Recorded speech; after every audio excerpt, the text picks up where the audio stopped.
नमस्कार, प्रणाम, हर हर महादेव। रउआ सब कैसन बानी? आशा न पूर्ण विश्वास बा कि अच्छा हो हम सब कोई। भैया हो, हमनियों के शौक लागल बा तनी वीडियो बनावे के, कॉमेडी उमेडी।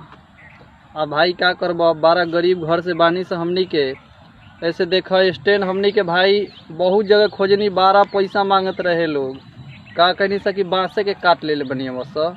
तनी है गोड़वा देखा दे, गड़वा से देखा दो। देखो भाई 12 मेहनत क के भाई हमनी के वीडियो बनावे तनी सा। रउआ सबसे कोशिश बा, निहोरा बा कि हमरा चैनल के सब्सक्राइब करी लोग, कमेंट करी लोग, शेयर करी लोग, लाइक करी लोग। भैया हमार चैनल के नाम बा पालकी लाल बीनस।